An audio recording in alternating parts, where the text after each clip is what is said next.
এডুকেটামের online প্ল্যাটফর্মে তোমাদের সকলকে স্বাগত জানাই। তোমরা জানো যে আসন্ন গ্রুপ সি এবং গ্রুপ ডি পরীক্ষা 2026-এ ফেব্রুয়ারিতে হতে চলেছে, ফেব্রুয়ারির সেকেন্ড উইকের পর স্পেশালি কিছু নিউজ পেপার সূত্রের খবর। তাই তো তোমরা খুব ভালো করে পড়াশোনা করো। তোমাদের এই চ্যানেলেই তোমরা দেখতে পাবে অলরেডি আমরা 6টা ভিডিও আপলোড করে দিয়েছি জেনারেল অ্যাওয়ারনেসের ওপর। এইটা আমাদের 7 নম্বর সেট জেনারেল অ্যাওয়ারনেসের ওপর। চলো আর তাহলে দেরি না করে আমরা সেটটা করা শুরু করি। আমার সাথে সাথে তোমরাও এই সেটটা সলভ করো, ঠিক আছে? চলো আমরা চলে আসি। আর হ্যাঁ, তোমরা কমেন্ট সেকশানে যে অ্যান্সার দিচ্ছ, আমার সাথে সাথে তোমরা অ্যান্সার দিচ্ছ, তোমরা কমেন্ট করছো, এটা আমাদের খুব ভালো লাগছে এবং ইন্সপিরেশন যোগাচ্ছে। তো তোমরা আমাদের সাথে থাকো, সমস্ত কিছু ভিডিও এতে আসবে, আপলোড হবে, তোমরা আমাদের সাথ দিও। চলো আমরা আজকে 7 নম্বর সেটটা করব জেনারেল অ্যাওয়ারনেসের উপর, যেটা হচ্ছে 7 নম্বর সেট জেনারেল অ্যাওয়ারনেসের। তো আগের 6টা সেট যারা এখনও পর্যন্ত দেখোনি, চ্যানেলের প্লেলিস্টে গিয়ে সেখান থেকে দেখে নাও। চলো আজকে 7 নম্বর সেট এবং 7 নম্বর সেটের আজকের প্রথম কোয়েশ্চেন। অচিরাচরিত শক্তির উৎস হলো 4টি অপশান: কয়লা, পেট্রোলিয়াম, পারমাণবিক শক্তি এবং সৌরবিদ্যুৎ। তো তোমরা জানো যে চিরাচরিত শক্তি আর অচিরাচরিত শক্তি দুটো শক্তির মধ্যে পার্থক্য আছে। তো এখানে যে 4টি অপশান রয়েছে, তোমরা একটা গেস লাগাও। তাহলে গেস যদি তোমরা করো, তাহলে গেস যদি করো তাহলে তোমরা সহজেই বুঝতে পারবে যে অচিরাচরিত শক্তি বলতে এখানে কিন্তু সৌরবিদ্যুৎ কথাটা আসে। তো অচিরাচরিত শক্তিগুলো মেনলি দেখো, সৌরবিদ্যুৎ তো রয়েছে, তার পাশাপাশি জোয়ার ভাটার শক্তি, বায়ু শক্তি, এগুলোকে কাজে লাগিয়ে আমরা কিন্তু সেখান থেকেও পাওয়ার জেনারেট করতে পারি। তার জন্য ভারত সরকার বিভিন্ন রকম প্রজেক্ট বা স্কিম চালু করছেন, এটা আমরা সকলেই জানি। তো এখানে অপশান যেটা আছে, অপশান হচ্ছে সৌরবিদ্যুৎ বা সোলার এনার্জি। সোলার এনার্জি একটি অচিরাচরিত শক্তির একটি উদাহরণ হচ্ছে সোলার এনার্জি। আচ্ছা, এগুলোতে তোমরা নিশ্চয়ই জানো যে প্রচণ্ড পরিমাণে কয়লা থেকে প্রচণ্ড পরিমাণে দূষণ ঘটে। দূষণ অর্থাৎ এনভায়রনমেন্টকে বাঁচানোর জন্যই আমরা ক্রমশ ট্রান্সফার হচ্ছি অচিরাচরিত শক্তি উৎসের দিকে। ক্লিয়ার? তো অপশান ডি যারা করেছো তারা একদম ঠিক করেছো। চলো আমরা 2 নম্বর কোয়েশ্চেনটা চলে আসি। 2 নম্বর কোয়েশ্চেনটা কি বলছে? বসুন্ধরা সম্মেলন, আর্থ সামিট। বসুন্ধরা সম্মেলন তার মানে হচ্ছে আর্থ সামিট। ইয়েস, তো বসুন্ধরা সম্মেলন মানে হচ্ছে আর্থ সামিট। আর্থ সামিট, ক্লিয়ার? তো এই বসুন্ধরা সম্মেলন প্রথম অনুষ্ঠিত হয় কবে? 4টি অপশান: 1982, 1992, 2000 সাল নাকি 2002 সাল। তো বসুন্ধরা সম্মেলন হয়েছিল 1992 সালে। কোথায় হয়েছিল? এটা হয়েছিল ব্রাজিলে। ব্রাজিল। তো ব্রাজিলের একটা শহর, সেই শহরটার কি নাম? Rio de Janeiro. ভালো করে শুনে রাখো, শহরটার নাম Rio de JENERO। Rio de Janeiro একটা শহর আছে ব্রাজিলের। সেই ব্রাজিলের রিও ডি জেনেরিও শহরে হয়েছিল বসুন্ধরা সম্মেলন 1992 খ্রিস্টাব্দে। উদ্দেশ্য কি? উদ্দেশ্য অবভিয়াসলি বিষয় যে এনভায়রনমেন্টকে প্রোটেক্ট করা, এনভায়রনমেন্টকে বাঁচানো। ক্লিয়ার? চলো আমরা 3 নম্বর কোয়েশ্চেনের দিকে আসি। তো 2 নম্বর কোয়েশ্চেনের উত্তর হবে অপশান বি, 1992। আচ্ছা, তোমাদের এর সাথে বলি আর একটা আমরা প্রোটোকলের কথা বলি, তোমরা শুনেছো হয়তো, কিয়োটো প্রোটোকল। তোমরা কমেন্ট সেকশানে জানাবে যে কিয়োটো প্রোটোকল কবে হয়েছিল, অর্থাৎ কিয়োটো প্রোটোকলের সাইন কবে হয়েছিল এবং কিয়োটো প্রোটোকলের উদ্দেশ্য কী ছিল, সেটা কমেন্ট সেকশানে তোমরা জানাবে। চলো আমরা 3 নম্বর কোয়েশ্চেনে চলে আসি। 3 নম্বর কোয়েশ্চেনটা যদি আমরা দেখি তাহলে দেখবো যে এখানে দেওয়া আছে যে ভারতের উচ্চতম মালভূমি এদের মধ্যে কোনটি? লাদাখ, মেঘালয়, ছোটনাগপুর নাকি দাক্ষিণাত্য মালভূমি? 4টি অপশানের মধ্যে কোনটি উত্তর হবে? তোমরা জানো যে লাদাখ হবে ভারতের উচ্চতম মালভূমি। যারা এটা করছো অপশান এ, সেটা একদম ঠিক করছো। আচ্ছা, এবার এর রিলেটেড কিছু আমরা জিকে বলি বা কিছু আমাদের ফ্যাক্ট জেনে রাখা দরকার। তোমরা জানো যে জম্মু কাশ্মীর, হ্যাঁ, তো জম্মু কাশ্মীর আগে একটা রাজ্য হিসাবে বিলং করতো, ঠিক আছে? এখন এটা জম্মু কাশ্মীর পুরোটা ভেঙে গিয়ে একটা হচ্ছে জম্মু অ্যান্ড কাশ্মীর এবং আর একটা হচ্ছে লাদাখ। দুটো কি হয়েছে ভাই? রাজ্য নয়, ইউনিয়ন টেরিটরি হয়েছে। তাহলে একটা হচ্ছে জম্মু অ্যান্ড কাশ্মীর আর একটা হচ্ছে লাদাখ। লাদাখ অ্যান্ড জম্মু অ্যান্ড কাশ্মীর দুটো ইউনিয়ন টেরিটরি হয়েছে। এই জম্মু কাশ্মীর এবং লাদাখ দুটো যে ইউনিয়ন টেরিটরি হয়েছে, সেটা কবে হয়েছে এটাও জানতে হবে না। সেটা হয়েছে কবে? সেটা হয়েছে, ডেটটা একটু মনে রাখবে, সেটা হচ্ছে 31শে অক্টোবর 2019 সাল। 31শে অক্টোবর 2019 সালে জম্মু কাশ্মীর রাজ্য দ্বিখণ্ডিত হয়ে তাকে দুটো ইউনিয়ন টেরিটরিতে ভাগ করা হয়েছে, একটা জম্মু অ্যান্ড কাশ্মীর আর একটা অবভিয়াসলি লাদাখ। ক্লিয়ার? এবার তুমি বলো এখান থেকে যে এই 31শে অক্টোবর ভারতবর্ষে একটা স্পেশাল ডে পালন করা হয়। কি দিবস? একজন বিখ্যাত মানুষের জন্মদিন উপলক্ষে, সর্দার বল্লভভাই প্যাটেলের জন্মদিন উপলক্ষে 31শে অক্টোবর পালন করা হয় একতা দিবস। অবভিয়াসলি তোমরা জানো যে একতা দিবস, ইউনিটি ডে। ক্লিয়ার? তাহলে এই যে কোয়েশ্চেনটা ভারতের উচ্চতম মালভূমি, তার উত্তর তো হয়ে গেল লাদাখ, ঠিক আছে। কিন্তু সেখান থেকে আমরা আরও 5টা ফ্যাক্ট পেলাম, সেই 5টা ফ্যাক্টকেও তোমাদের মনে রাখতে হবে, কারণ কোন কোয়েশ্চেন আসবে কোন কোয়েশ্চেন আসবে না আমরা কেউই জানি না। সেই জন্য জিকে পড়ার সময় তোমরা দেখবে বাকি যে আদার্স অপশানগুলো আছে সেই অপশানগুলো সম্পর্কে কোনো কিছু তুমি রিলেট করতে পারছো কিনা, সেই অপশান সম্পর্কে কোনো রকম ইনফরমেশন তোমার মনে আসছে কিনা। ক্লিয়ার? তো এই প্রশ্নের উত্তর কি? লাদাখ। ক্লিয়ার? চলো আমরা 4 নম্বর কোয়েশ্চেনে আসছি। 4 নম্বর কোশ্চেনটা ভূগোলের থেকে কোয়েশ্চেন। কালবৈশাখী ঝড়ের অপর নাম কি? আশ্বিনের ঝড়, লু, আঁধি না নর ওয়েস্টার? ক্লিয়ার? তো কালবৈশাখী ঝড়ের অপর যে নাম, তার নাম হচ্ছে, যারা অপশান ডি করছো না, নর ওয়েস্টার, এটা একদম ঠিক করছো। আশ্বিনের ঝড় বা কালবৈশাখী ঝড়ের অপর নাম হচ্ছে নর ওয়েস্টার। এবার অশ্বিনের ঝড় যেটা শরৎকালের দিক করে মেনলি হয়। আচ্ছা, তারপরে লু এবং আন্ধি, যেটা তোমরা জানো যে পূর্ব ভারতের দিকে, বিশেষ করে লু যেমন বিহার, ইউপি এই সাইডে লু প্রবাহিত হয়, আন্ধিও হয় তোমার পাঞ্জাব হরিয়ানার ওই সাইডে হয়। ক্লিয়ার? তো এখানে যে উত্তর হবে কালবৈশাখী, তো সেইটা উত্তর হবে নর ওয়েস্টার। এবার তুমি বলবে যে আসামে এই কালবৈশাখীকে কি নামে ডাকা হয়, এটা কমেন্ট সেকশানে জানাবে। আসামে এই কালবৈশাখী ঝড়েরই অন্য একটি নাম আছে, সেই নামটা তোমরা কমেন্ট সেকশানে জানাবে। চলো আমরা চলে আসি নেক্সট কোয়েশ্চেন, অর্থাৎ 5 নম্বর কোয়েশ্চেন। 5 নম্বর কোয়েশ্চেনটা দেখো, ভারতের কেন্দ্রীয় মন্ত্রিসভা ন্যাশনাল এডুকেশন পলিসির প্রস্তাবনা করে। মানে ভারতের যে কেন্দ্রীয় মন্ত্রিসভা, তারা ন্যাশনাল এডুকেশন পলিসি, অর্থাৎ কি, অর্থাৎ ন্যাশনাল এডুকেশন পলিসি, তো সেটা হচ্ছে এনইপি, ন্যাশনাল এডুকেশন পলিসি, যেটা হচ্ছে 2020। এটা তো ঠিক আছে, বাট এই কোয়েশ্চেনটাকে একটু টাফ করে দিয়েছে। কি দিয়ে বলো তো? ডেটগুলোকে দিয়ে। 4টি ডেট দিয়ে দিয়েছে এবং 4টি ডেট দিয়ে তোমার মনের মধ্যে কনফিউশন সৃষ্টি করে দিয়েছে। তো তোমাকে অ্যাকচুয়াল ফ্যাক্ট ডেটা মনে রাখতে হবে, না হলে তুমি প্রশ্নের সঠিক উত্তর দিতে পারবে না। তো এই প্রশ্নের উত্তর হবে কি না, 29শে জুলাই 2020। এটা যারা করবে তারা একদম ঠিক করবে যে কেন্দ্রীয় মন্ত্রিসভা ন্যাশনাল এডুকেশন পলিসির প্রস্তাব করে 29শে জুলাই 2020। এবার ন্যাশনাল এডুকেশন পলিসি রিলেটেড আরও যে কোয়েশ্চেন হয়, আমরা প্রিভিয়াস ভিডিওতে তাতে 2টি 1টি করে কোয়েশ্চেন অলরেডি ইনক্লুড করেছি। তোমরা ভিডিওগুলো দেখে নাও, তোমাদের মধ্যে ক্রিস্টাল ক্লিয়ার একটা ধারণা চলে আসবে। ক্লিয়ার? তো এই প্রশ্নের উত্তর হবে অপশান বি। চলো আমরা নেক্সট কোয়েশ্চেনে আসি। অপশান নয়, সরি, তো কোয়েশ্চেন নাম্বার 6। 6 থেকে 14 বছরের যে বয়সী সকল শিক্ষার্থীর শিক্ষা হবে অবৈতনিক, শিক্ষার অধিকার বাধ্যতামূলক। এটি সংবিধানের কত নম্বর ধারায় উল্লেখ করা হয়েছে? যারা ইন্ডিয়ান পলিটি পড়েছো তারা নিশ্চয়ই জানো এই যে 6 থেকে 14 বছরের বাচ্চাদের শিক্ষার বিষয়টা কতটা গুরুত্ব দেওয়া হয়েছে, কোন কোন ক্ষেত্রে বা কোথায় কোথায় সংবিধানে। তো তার মধ্যে কোয়েশ্চেনটা দেওয়া হয়েছে যে 6 থেকে 14 বছরের বাচ্চাদের শিক্ষা হবে অবৈতনিক, প্রথম শর্ত, আর সকলের জন্য শিক্ষা যেন বাধ্যতামূলক হয়। এটা 4টে অপশানের কোনটাই তুমি উত্তর দেবে? অপশান মানে আর্টিকেল নাম্বার 21 না 29 না 45 না কি হচ্ছে 350? আর্টিকেল নাম্বার, কোন আর্টিকেল বা কোন ধারায় সেটা উল্লেখ করা আছে। এবার এই প্রশ্নের যে উত্তর অ্যাকচুয়ালি রাইট অ্যান্সার হওয়া উচিত অপশান এ, কিন্তু এখানে হওয়া উচিত 21-এর এ, অর্থাৎ 21 তার অ্যামেন্ডমেন্ট অর্থাৎ সংশোধনীর মাধ্যমে এটা 21-এর এ আর্টিকেলে আছে, 21-এর এ এটা হওয়া উচিত।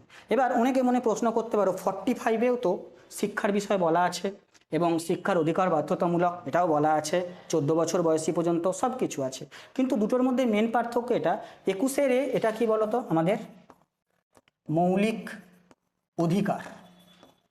21-এর এ হচ্ছে মৌলিক অধিকারের মধ্যে পড়ে, ঠিক আছে। আর আর্টিকেল 45 এটা হচ্ছে কিসের মধ্যে পড়ে গো? এটা পড়ে হচ্ছে DPSP, directive principle of state policy. সেখানেও 14 বছর পর্যন্ত বলা আছে, কিন্তু এই প্রশ্নের উত্তরে এটা কেন বলছি না, যদি 21-এর এই আর্টিকেলটা তোমরা পড়ো দেখবে 6 থেকে 14 বছর বয়সী একদম পার্টিকুলার উল্লেখ করা আছে, তাদের ক্ষেত্রে শিক্ষার বিষয়টা বলা আছে। আর আর্টিকেল 45-এ যদি পড়ো তাহলে দেখবে আপ টু 14 মানে 14 বছর এইটা লেখা আছে। তো দুটোর মধ্যে একটু পার্থক্য আছে। তো সেই জন্য এই প্রশ্নের এইটা উল্লেখ করে দেওয়ার জন্য প্রশ্নটার মাহাত্ম্যটা বেড়ে যাচ্ছে, উত্তরের মাহাত্ম্য বেড়ে যাচ্ছে 21-এর এ নম্বর আর্টিকেলে। ক্লিয়ার? তো এই প্রশ্নের উত্তর কত হবে? অপশান এ যারা করছো তারা ঠিক করছো একদম। আশা করি বোঝাতে পারলাম। চলো নেক্সট 7 নম্বর কোয়েশ্চেনটার দিকে একটু আমরা লক্ষ্য রাখি। 7 নম্বর কোয়েশ্চেন, ভারতে বোরো ধান যে ঋতুতে চাষ করা হয়, ভারতে বোরো ধান যে ঋতুতে চাষ করা হয়, 3 ধরনের ধানের কথা তোমরা শুনে থাকবে, আউশ, আমন আর বোরো। তো বোরো ধান এখানে উল্লেখ করেছে, তো বোরো ধান চাষ করা হয় কিসে? শীতকালে, অর্থাৎ শীতকালে আমরা বোরো ধানকে চাষ করে থাকি। নেক্সট কোয়েশ্চেন, পরের 8-এর কোয়েশ্চেনে দেখো, 8-এর কোয়েশ্চেনে আসছে ইতিহাস নিয়ে, ইতিহাসের একটা কোয়েশ্চেন। বাবর তার আত্মজীবনী তুজুকি বাবরি, বাবরের আত্মজীবনীর নাম হচ্ছে তুজুকি বাবরি, কোন ভাষায় লিখেছিলেন? ঠিক আছে, তো এই প্রশ্নের উত্তর তোমরা জানো, ইতিহাস পড়েছো যারা, তারা হচ্ছে জানো যে তুর্কি ভাষায়। তো বাবরের আত্মজীবনী তুজুকি বাবরি সেটা হচ্ছে তুর্কি ভাষায় লেখা। এবার তোমরা বলো যে বাবর মুঘল সাম্রাজ্যের প্রতিষ্ঠাতা, তো বাবর নিয়ে যখন প্রতিষ্ঠাতা এই বিষয়ে আমরা আলোচনা করছি, তো তখন এখানে বলতে হবে যে পানিপথের প্রথম যুদ্ধ, এটা তো তোমরা সবাই শুনে থাকবে, ছোটবেলা থেকে পড়ছি। পানিপথের প্রথম যুদ্ধ, পানিপথের প্রথম যুদ্ধ সেটা কার কার মধ্যে হয়েছিল? বাবর আর ইব্রাহিম লোদি, বাবর আর ইব্রাহিম লোদি, অর্থাৎ লোদি বংশের শেষ সম্রাট ছিল ইব্রাহিম লোদি, সেইটা হয়েছিল। এবং বাবর এবং ইব্রাহিম লোদির মধ্যে যে পানিপথের প্রথম যুদ্ধ হয়েছিল, এটা সবাই জানো যে 1526 খ্রিস্টাব্দে। প্রশ্নটা এই পর্যন্ত তো ঠিক আছে, কিন্তু কোশ্চেনটাকে যদি একটু মডিফাই করে দিই, একটু টাফ করে দিই, তাহলে তোমাকে এখানে ডেট জিজ্ঞেস করতে পারে। তো ডেটটাও মনে রাখো 21 এপ্রিল। যদি একটু টাফ কোয়েশ্চেন করে দেয় তাহলে কিন্তু ডেট সমেত সাল পড়বে, সাল তো সবাই জানো 1526, বাট ডেট হচ্ছে 21 এপ্রিল 1526, প্রথম পানিপথের যুদ্ধ। ক্লিয়ার? আচ্ছা, নেক্সট, বাবর তার যুদ্ধক্ষেত্রে দু রকমের যুদ্ধ পদ্ধতি অবলম্বন করেছিল, দুটো যুদ্ধ পদ্ধতি অবলম্বন করেছিল। সেই দুটো যুদ্ধ পদ্ধতিও কিন্তু খুব ইম্পর্টেন্ট পরীক্ষার জন্য। একটা হচ্ছে রুমি কৌশল, মানে রুমি যুদ্ধ পদ্ধতি, আর একটা হচ্ছে তুলুঘমা, এই দু ধরনের যুদ্ধ পদ্ধতি অ্যাপ্লাই করেছিল বাবর। প্রথম গোলা বারুদের ব্যবহার বাবরের সময় হয়েছিল, অর্থাৎ পানিপথের প্রথম যুদ্ধে বাবর ব্যবহার করেছিল। তাহলে বাবর সম্পর্কে দেখো, তুজুকি বাবরি পড়তে গিয়ে আমরা তো একটা কোশ্চেনের উত্তর পেয়েছি, তার পাশাপাশি আদার্স কিছু আমরা ফ্যাক্ট পেয়ে গেলাম, সেটাও তোমরা দেখে নিলে ভালো করে স্মরণ করে নাও। চলো আমরা নেক্সট কোয়েশ্চেনে আসি। এ প্রশ্নের উত্তর কিন্তু অপশান সি। আচ্ছা চলো নেক্সট কোয়েশ্চেন। 9 নম্বর কোয়েশ্চেনে যদি আসি তাহলে দেখব কৌটিল্য কার প্রধানমন্ত্রী ছিল? ইতিহাসে কৌটিল্য, বিষ্ণুগুপ্ত, যিনি কৌটিল্য তিনি বিষ্ণুগুপ্ত ইতিহাসে বলা হয়। তো কৌটিল্য কার প্রধানমন্ত্রী ছিলেন? তো কৌটিল্য তোমরা জানো যে মৌর্য সাম্রাজ্য প্রতিষ্ঠা পিছনে কিন্তু কৌটিল্যের একটা বড় অবদান রয়েছে। তো সেক্ষেত্রে চন্দ্রগুপ্ত মৌর্যেরই প্রধানমন্ত্রী ছিলেন কিন্তু কে? কৌটিল্য। ক্লিয়ার? এই চন্দ্রগুপ্ত মৌর্য কিভাবে নন্দবংশের শেষ সম্রাট মহাপদ্মনন্দকে হারিয়ে মৌর্য সাম্রাজ্য প্রতিষ্ঠা করেছিলেন, তো তার একটা বিস্তর ইতিহাস আছে। কোনোদিন ক্লাসরুম সিচুয়েশন হলে আমরা নিশ্চয়ই তোমাদের গল্পটা বলবো, কিন্তু এখানে যেহেতু আমরা সেট প্র্যাকটিস করছি, তো সেটা আমরা এখানে উত্তর করব চন্দ্রগুপ্ত মৌর্য। বাকি তুমি দেখো যে অশোক মৌর্য সাম্রাজ্যের রাজা ছিলেন, বাকি তো ঠিক আছে, বাট কৌটিল্যের প্রধানমন্ত্রী চন্দ্রগুপ্ত, মানে কৌটিল্য প্রধানমন্ত্রী ছিলেন চন্দ্রগুপ্ত মৌর্যের। ক্লিয়ার? নেক্সট 10এর কোশ্চেনে যদি আসি, 10এর কোশ্চেনে একটা পলিটির কোশ্চেন। কি পলিটির কোশ্চেন? যে লোকসভা স্পিকারের ভোটকে কি বলে? লোকসভা স্পিকারের ভোটকে কি বলে? আমরা আগের ভিডিওতে অলরেডি বলেছি যে স্পিকার, রাজ্যসভার চেয়ারম্যান, এই ইম্পর্টেন্ট পোস্টগুলো পার্লামেন্টের কোথায় কোথায় বা পার্লামেন্টের মানে এনারা কি পোস্ট, এনারা কি কাজ করেন, অর্থাৎ এনার যে কার্য, এনাদের যে কার্যাবলী, তো সেই বিষয়টা আগের ভিডিওতেই বলা হয়েছে। তবু এখানে একটু জানিয়ে দিই যে লোকসভা স্পিকার, তো লোকসভা স্পিকার বলতে আমরা জানি যে পার্লামেন্টে লোকসভা, রাজ্যসভা দুটি কক্ষ। ক্লিয়ার? এবং তার পাশাপাশি পার্লামেন্ট গঠিত প্রেসিডেন্টকে নিয়ে। তার মানে যদি বলে যে পার্লামেন্ট কাদের নিয়ে গঠিত, লোকসভা, রাজ্যসভা, প্রেসিডেন্ট। ক্লিয়ার? লোকসভাকে যিনি পরিচালনা করেন তিনি হলেন স্পিকার, রাজ্যসভাকে যিনি পরিচালনা করেন তিনি হলেন চেয়ারম্যান। ক্লিয়ার? এবার বলছে লোকসভা স্পিকারের ভোটকে কি বলে? এবার স্পিকার যেটা একটা নিরপেক্ষ পোস্ট, তো স্পিকারও কখনো কখনো ভোট দেন, কিন্তু কখন, কোন সময়? ধরো কোনো একটা বিল নিয়ে, কোনো একটা কিছু নিয়ে, কোনো টপিক নিয়ে লোকসভাতে আলোচনা হলো, আলোচনার পর সেটার ভোটাভুটি হচ্ছে, মানে পক্ষে কজন, বিপক্ষে কজন। এবার ভোটাভুটিতে ধরে নাও লোকসভাতে 100 জন রয়েছে, 100 জন সদস্য রয়েছে, এমপি রয়েছে।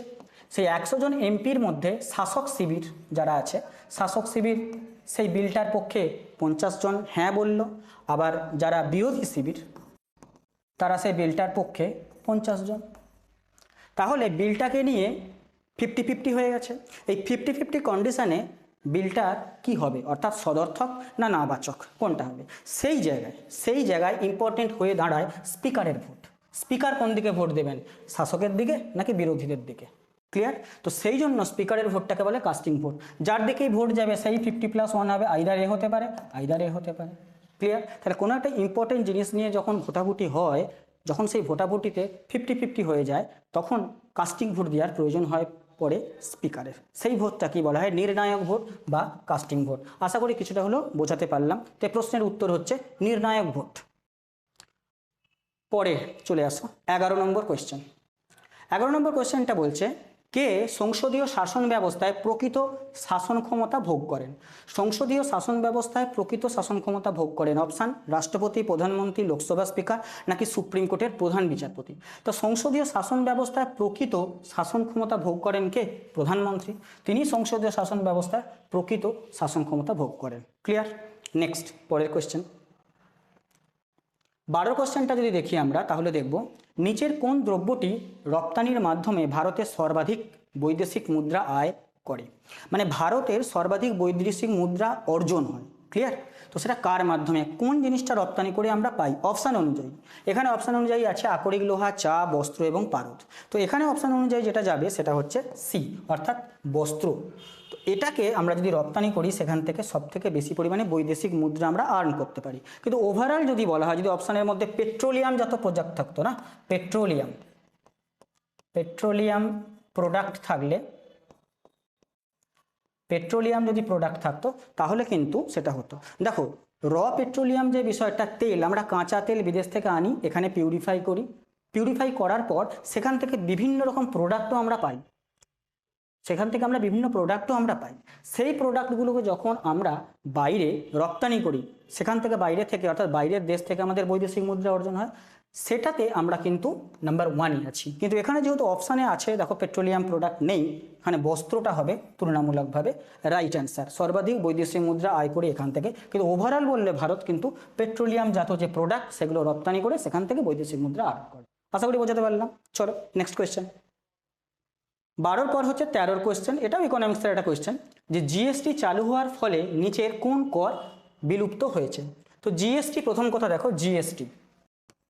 জিএসটির ফুল ফর্ম কি? প্রথম কথা তোমরা জানো, তবু আমি একটু বলে দিই, যে goods and services tax, clear? আচ্ছা, তো জিএসটি প্রত্যক্ষ কর না পরোক্ষ কর? না, জিএসটি একটু হচ্ছে পরোক্ষ কর। পরোক্ষ মানে হচ্ছে ইনডাইরেক্ট ট্যাক্স, এটাও একটা কোয়েশ্চেন হিসেবে আসতে পারে। জিএসটি একটু ইনডাইরেক্ট ট্যাক্স। ক্লিয়ার? আচ্ছা, মূল্যযুক্ত কর, এর অ্যাকচুয়ালি ইংলিশ হচ্ছে ভ্যাট। ভ্যাটের ফুল ফর্ম কি আবার? Value added tax. ক্লিয়ার? আচ্ছা, জিএসটি কবে থেকে চালু হয়েছে, বা জিএসটি বিষয়টা ভারতের ইকোনমিক্সে কবে থেকে এসেছে?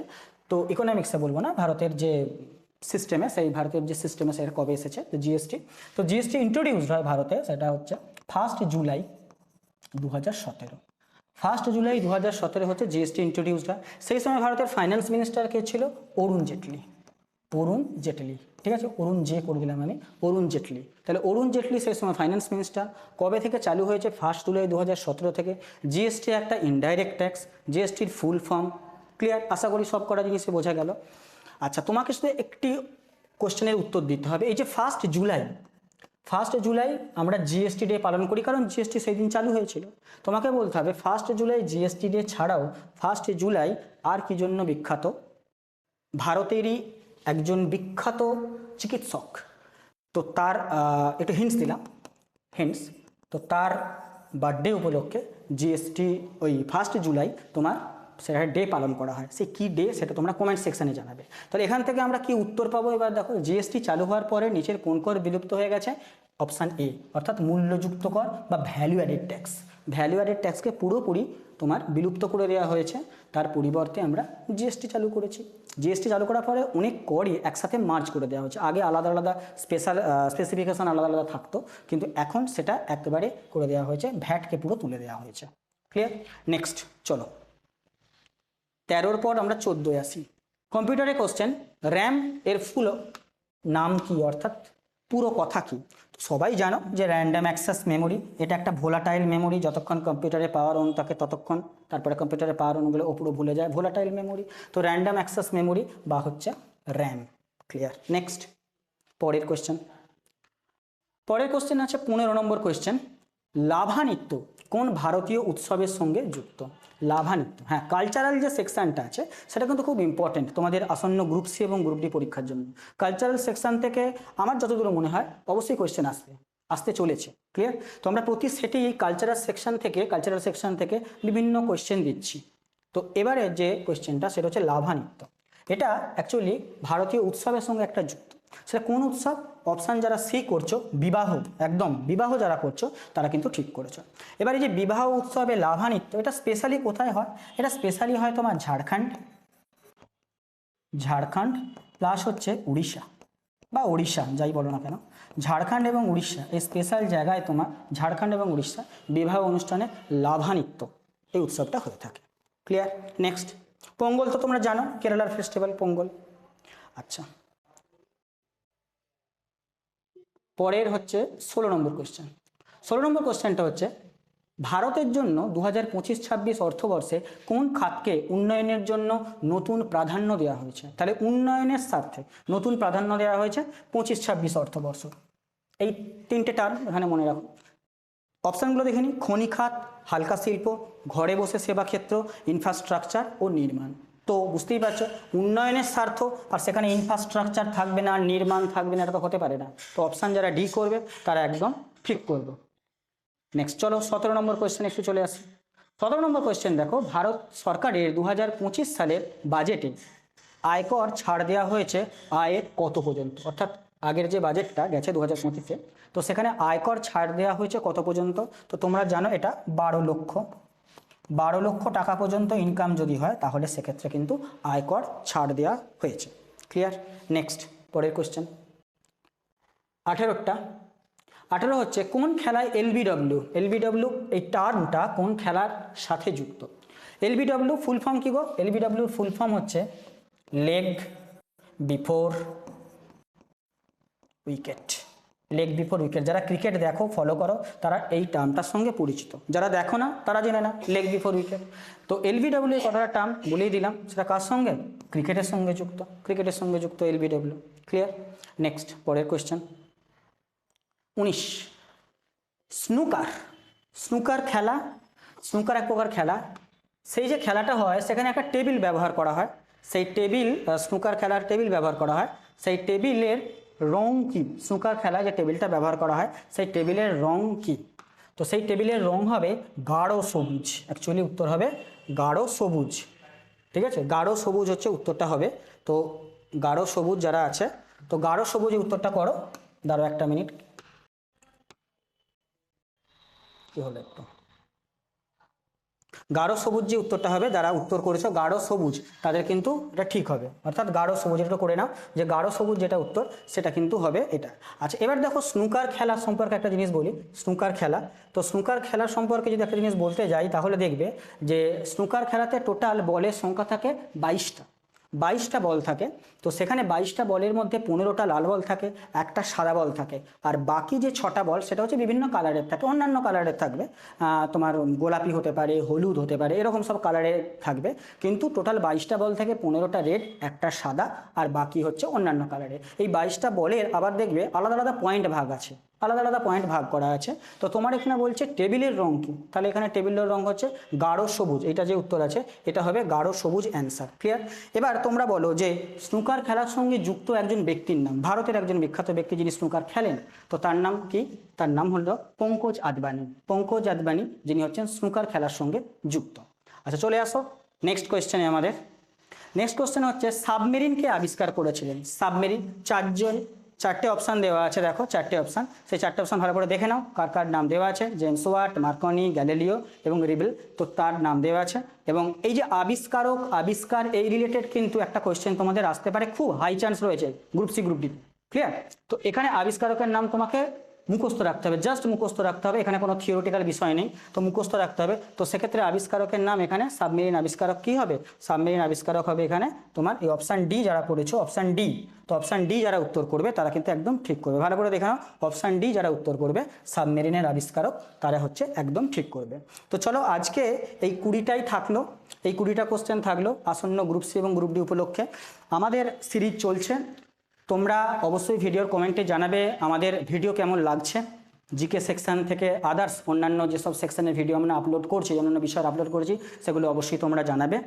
আর তোমাদের যদি এরকম সিরিজ আরও তোমরা পেতে চাও, তোমরা সেটাও কমেন্ট করে জানতে পারো। তবে আমরা এখন এই সিরিজ আনবো, তোমাদের ইন্টারেস্ট কতটা সেটা তোমাদের কমেন্ট সেকশনের মধ্যে দিয়ে আমরা বুঝতে পারবো। ক্লিয়ার? আশা করি পুরো আজকের সেশনটা খুব ভালো লেগেছে তোমাদের। এইটুকুন বলি আপাতত ক্লাসটা শেষ করছি, নেক্সট সেশনে আবার দেখা হচ্ছে।